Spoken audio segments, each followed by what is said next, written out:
talvez alguns tenham chegado aqui nesse ínterim. Então, são todos bem-vindos. A Igreja do Discipulado Cristão sauda a todos com a paz do Senhor Jesus Cristo. Esse texto que vai permanecer em cada pedacinho que a gente for trabalhando aqui, esse texto é muito importante, mas eu gostaria muito de pensar, eu gostaria que você pudesse me dar a sua atenção total para pensar comigo também, de que talvez nós estejamos aqui num momento que você julga ser um momento cristão. Existem dois desses momentos que para os cristãos são muito importantes: o batismo e a ceia do Senhor. O batismo marca a entrada na igreja de Jesus, e a ceia do Senhor celebra a contínua presença de Jesus em comunhão em nosso meio até que Ele venha. Portanto, os cristãos não têm muitas celebrações que os distinguem. Algumas religiões têm muitos ritos. O cristianismo tem dois: o batismo e a ceia. É importante também pensar que talvez fosse ser muito prático ir até a piscina, orar pela vida da Evelyn, está bom, e vamos lanchar, vamos celebrar, vamos bater aquelas fotos legais, botar no Facebook, no Instagram. Se a Evelyn fosse batizada sem palavra alguma, ela ainda seria batizada em nome de Jesus. Se a Evelyn fosse batizada só com 2 pessoas, ainda seria batismo. Se a Evelyn fosse batizada, como foi naquele caminho, a Bíblia narra um batismo de Filipe e um homem que estava passando. Só tinha Filipe e um homem. Se ainda assim a Evelyn fosse batizada assim, também seria batismo. Então por que tudo isso? Por que botar som, cantar canção, colocar cadeira, fazer um coffee break no final? Por que chamar a família, que é muito bem-vinda, né? Familiares da Evelyn aqui, poderiam se identificar, são muito bem-vindos. Prazer vê-los aqui. Tem amigos de Evelyn que vieram especialmente nesse momento, né? A exceção da igreja, são muito bem-vindos, tá? São muito bem-vindos. Mas será que isso tudo é necessário? Será que de fato nós precisamos de tudo isso para batizar a Evelyn? A resposta é não. Para batizar a Evelyn, basta que ela creia no Senhor Jesus como seu Senhor e Salvador e único.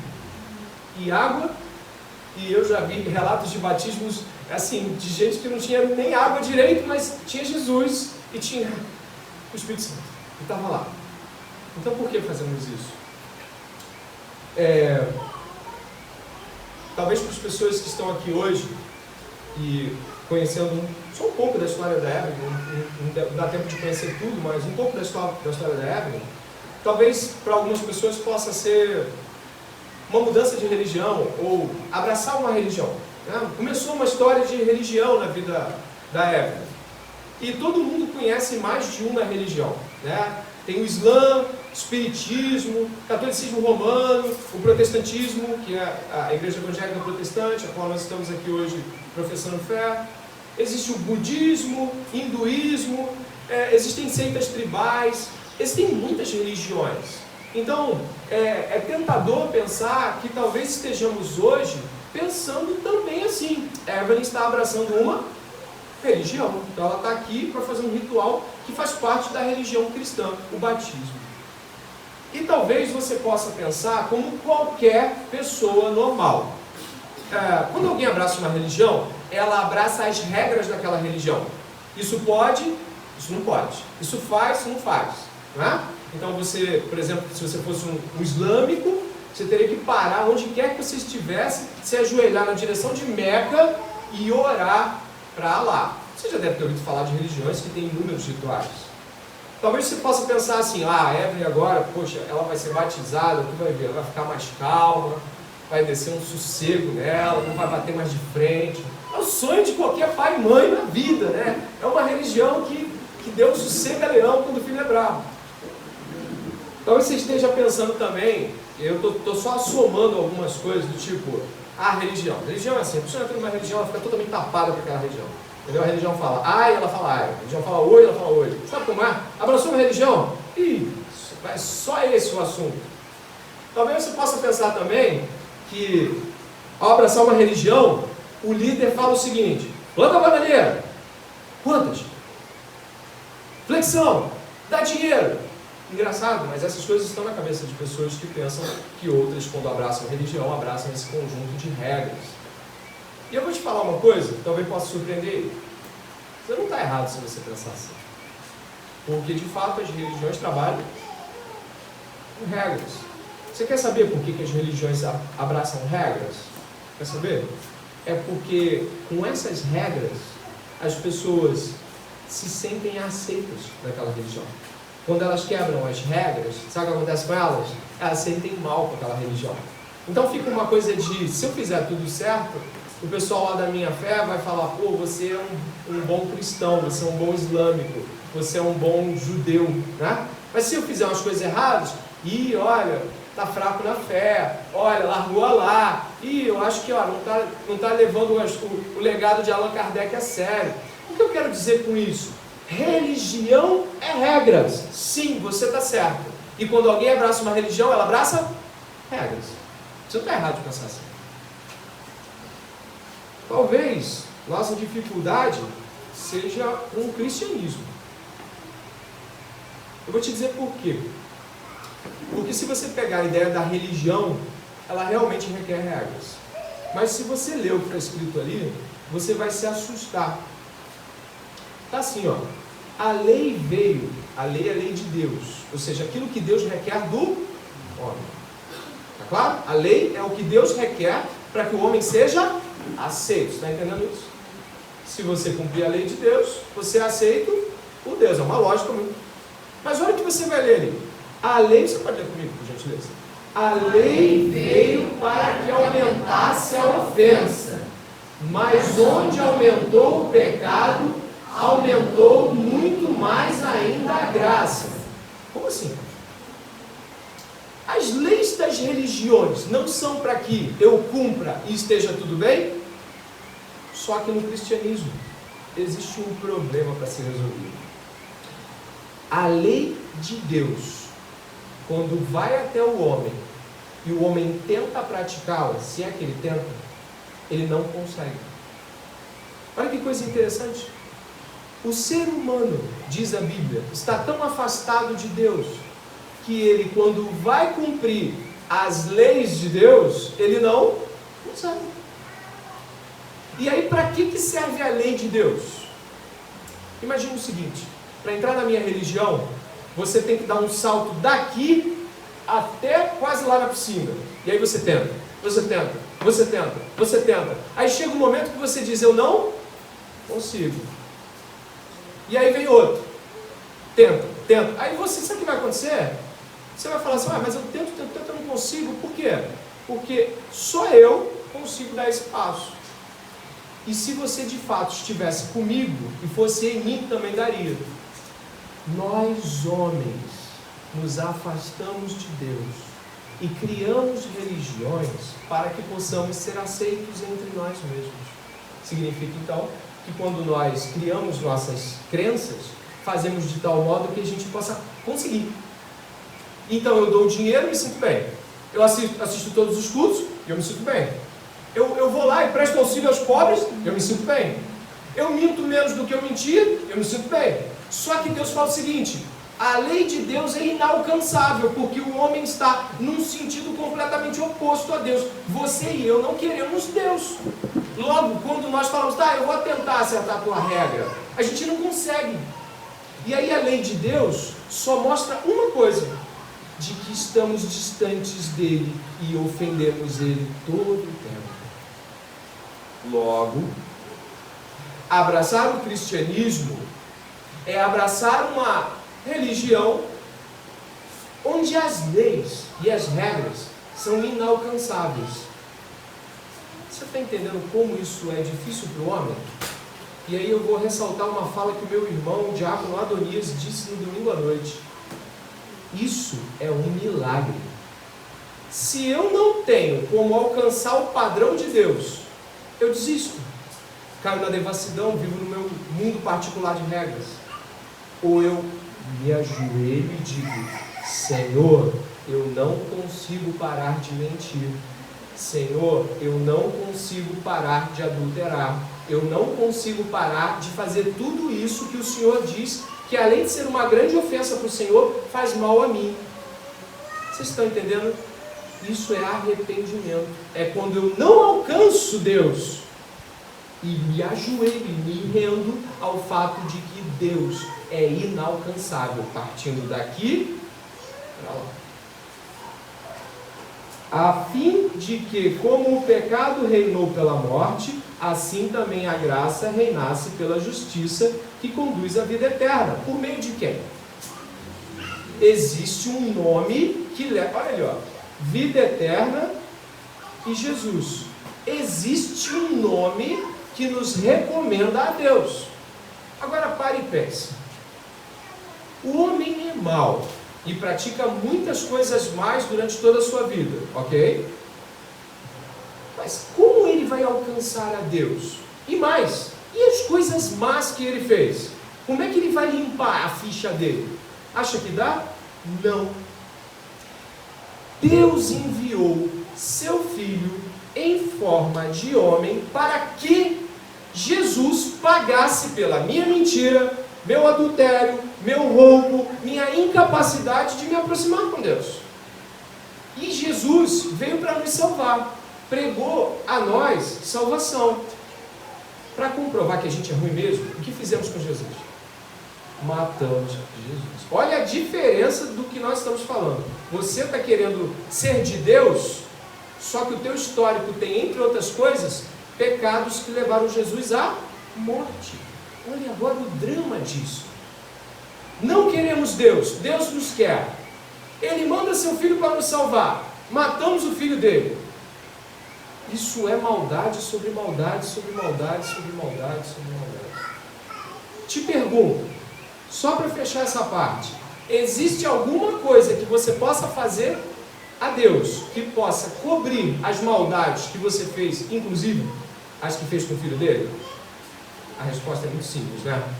Não. Então, se não dá para fazer daqui para lá, só tem um jeito de ser salvo: de lá para cá. E aí precisa ser um milagre. Evelyn não foi salva porque nós conseguimos convencê-la, mas ela foi salva porque o Espírito de Deus convenceu ela de que ela não poderia ser salva, a menos que admitisse isso. A menos que você admita que não pode ser salvo, nada vai acontecer. Aí as outras religiões, eu posso me falar delas. Eu gosto de estudar religiões, particularmente gosto de ler sobre religiões que não são as minhas. No budismo, você alcança o nirvana quando você não pensa em nada e não precisa de mais nada, e você vive uma vida de abstinência e pacifismo, e aí você é um bom budista. No Islã, quando você cumpre a Sharia, as 5 orações, o Ramadã, vai à Meca uma vez, pratica o bem, oferta a pobres, ajuda viúvas e cumpre todos os ritos, você é um bom islâmico. No kardecismo, quando você descobre que é uma pessoa espiritualizada, vai até o centro espírita, lá eles te envolvem com perspectivas sobre o espiritismo. Cremos nós cristãos que demônios vão lá e iludem as pessoas, dizem que elas precisam pagar o karma de uma vida passada, então você fica nesse ciclo, pagar a vida que foi e pagar a vida que é. Algumas outras religiões fazem com que você oferte coisas na esquina e de repente faça favor às entidades e tudo mais. E o cristianismo? Dá para fazer nada. Fica assim, de mão atada no cristianismo. Você faz isso. Deus, quer meu dinheiro? Deus, não. Meu suor? Não. Todo dia no culto? Vou morar na igreja? Não. Vou praticar o bem, construir um hospital para cancerígeno, para todo mundo. Eu vou fazer pecado, tu vai ver, eu vou dar meu dinheiro? Não. Como diz Paulo, vou entregar meu corpo para ser queimado, farei o bem, dou dinheiro para todo mundo. Não. Deus, eu não quero nada seu. Mas por quê? Porque tudo que você tem é manchado da tua sujeira, da tua maldade. Tudo que você faz para se dar bem. Eu não quero nada disso. E o que acontece? Se de fato você entende a coisa até aqui, você se desespera. Se eu não posso pressioná-lo a me salvar, como posso ser? Um milagre. Um milagre que pode estar acontecendo aí agora no teu coração. Porque tu está lembrando da maldade que você tem, e eu estou lembrando da minha. E não dá para pagar a minha. Dá para pagar a sua. E aí das duas, uma até onde a gente está. Ou a gente endurece o coração daqui para frente na pregação e vai falando assim, não, mas um dia eu ainda vou me converter. E aí a gente vai cair no erro de eu vou me converter, ou seja, eu tenho um botão que eu aperto, um dia eu me converto, né? Então tem esse perigo agora, você está no meio da pregação. Ele está pensando, peraí, o que o pastor está dizendo é que não dá para o homem ser salvo partindo dele mesmo. Mas eu tenho vontade, de vez em quando, de fazer uma oração. Você parece com Jesus Cristo, porque o caminho que conduz à vida eterna é Jesus Cristo. Se parecer com Ele é uma das coisas mais óbvias de quem se converteu. Isso vai acontecendo processualmente. Cada vez mais, ano após ano, você vai se parecendo mais com Ele. Isso já nos desilude muitas vezes, porque a gente acha que é bonzinho, mas quando olha para Jesus Cristo, que é a régua para medir bondade, a gente vê que não é. Logo, e aí eu avanço e converso com você pensando nisso, a gente passa um pouquinho mais. O que de fato então acontece com o cristão? Você lembra que eu falei de regras? Todo mundo lembra que eu falei de regras? Então, regras não me conduzem a... Você pode completar, não tem problema. A Deus. Então como é que eu me converto? A gente se converte por constrangimento do Espírito Santo e convencimento e iluminação dele. Como assim? A bondade é tão grande que eu me envergonho de um dia ter rejeitado tal bondade. Essa pergunta é uma retórica, que a gente chama de uma retórica, é uma pergunta que faz abrir a mente, né? Olha o que o próprio apóstolo Paulo está dizendo na Bíblia. Que diremos então? Continuaremos no pecado para que a graça aumente ainda mais? É quase menos assim. Nossa, entendi. A pessoa chegou aí, entendi. Deus morreu por nós e a gente não quer Ele. Deus quer nos salvar e a gente não quer salvação. A gente quer as nossas regras. A gente cria a nossa religião. É por isso que tem gente que cria religiões. De repente você está pensando, não. Sim, algumas pessoas criam religiões e nem percebem. Por exemplo, comigo pode fazer de tudo, só não traz minha confiança. O que é isso? É a sua regra religiosa pessoal. Mais ou menos assim, eu tenho uma regra que diz quem é bom e quem é mau. Quem é bom, não traz minha confiança. E quem é mau, traz minha confiança. Outra regra, uma vez eu vi um senhor falando assim, pode fazer de tudo comigo, só não chega atrasado. É a regra dele para medir a regra dele para medir caráter é gente que chega atrasada, gente que chega na hora.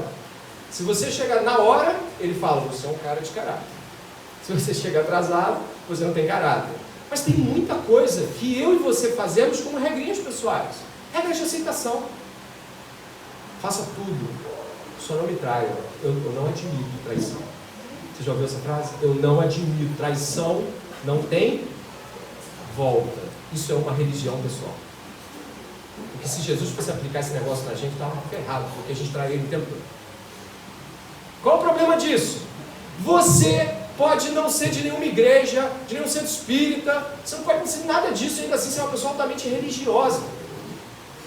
O que você tem o quê? Regras. Só que Deus nos quebra quando, sem regras, para nós, nos salva, aplicando as regras em si mesmo. Jesus é o Filho de Deus, e Deus pegou todas as regras que espera que nós cumpramos e aplicou em seu Filho, e o esmagou na cruz, no seu e no meu lugar.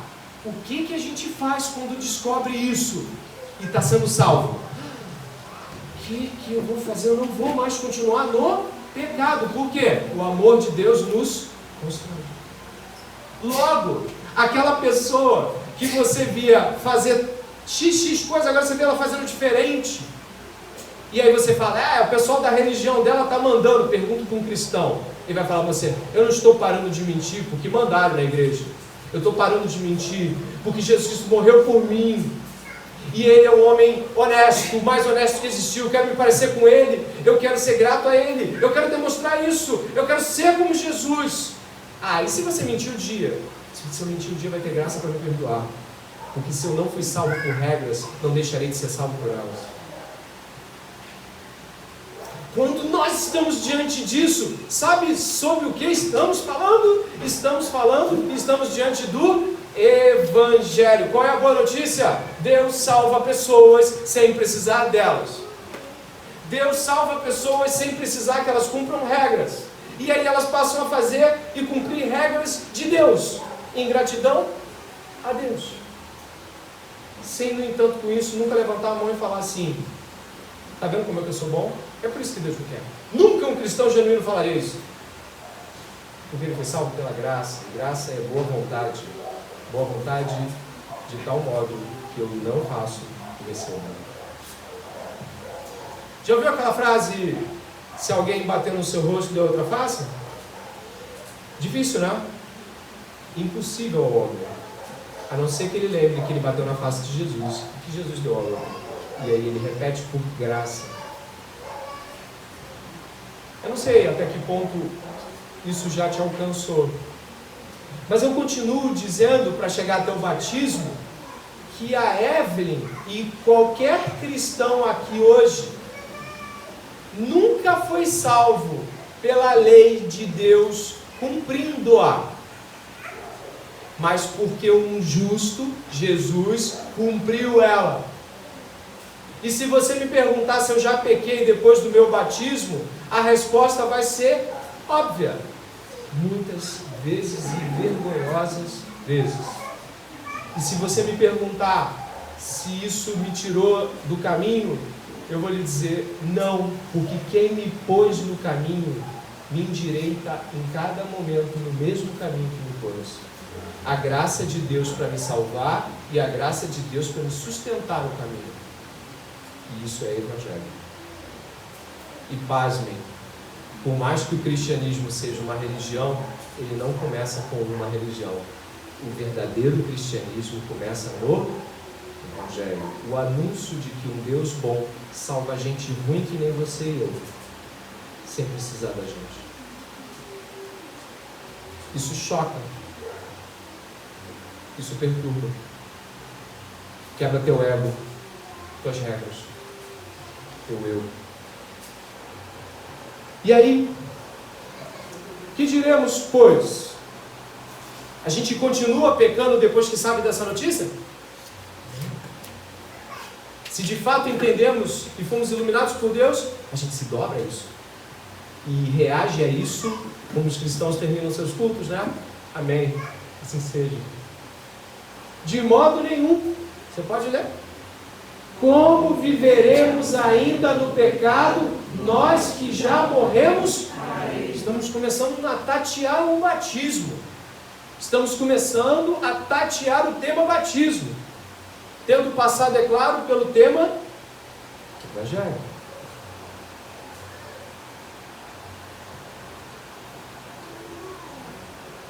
Continuaremos no pecado depois que a graça de Deus nos alcançou?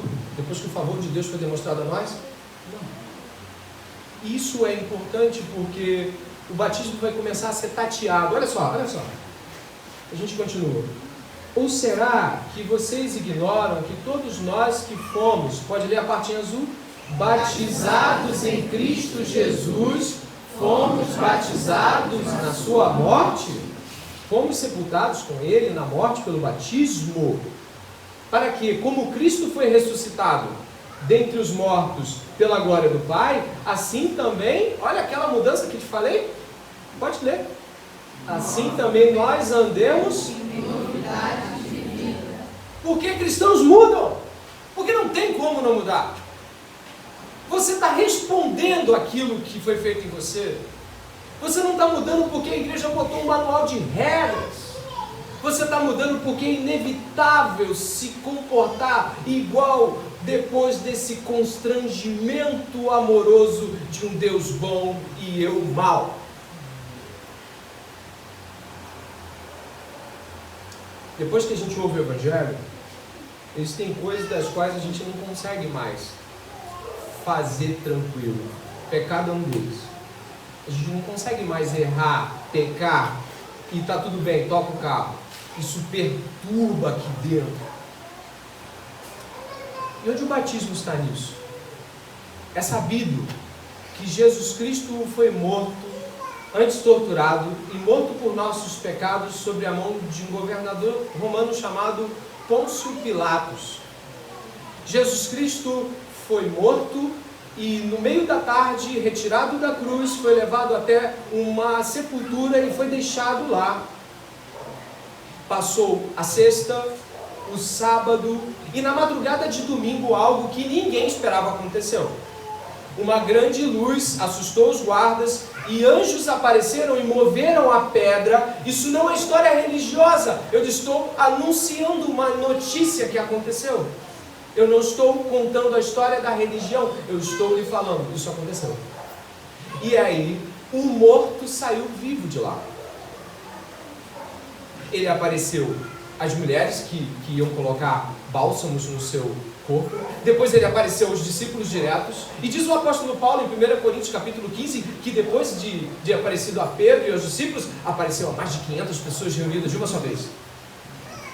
Ficou 40 dias conversando com aqueles que enviariam as mensagens do Evangelho a todo mundo. E depois subiu ao céu.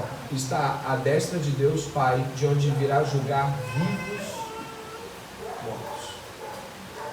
Essa é a mensagem do Evangelho. Quando Jesus morre e é colocado lá dentro, e no terceiro dia ele ressurge, os cristãos são batizados assim. Eles morrem para os seus pecados na cruz de Cristo, são sepultados com Ele e ressurretos nele. Só que existe algo maravilhoso que vai acontecer aqui, porque as pessoas aqui ainda estão nos corpos que estão e ainda praticam pecados. Mas um dia, quando morrerem, esse ensaio que está acontecendo aqui acontecerá totalmente. E elas receberão um novo corpo nele. O batismo, ele marca a entrada na igreja visível de Deus, mas o batismo é a anunciação de um dia glorioso, onde você vai ser tirado de um corpo de pecado e terá um corpo semelhante ao de Jesus, que não peca mais. O Senhor nos dará o seu corpo como o seu corpo, e isso é glorioso. Por que a igreja se reúne aqui? A igreja está celebrando o batismo da Evelyn. Ué, mas quando ela sair dali, ela já vai sair? Não, ela já foi salva, mas ela quer testemunhar isso, e ela, como Jesus, quer fazer isso publicamente, porque ela crê em Jesus, ela quer fazer igual a ele. Ela quer sair do túmulo e mostrar as mãos, para que Tomés venham a crer.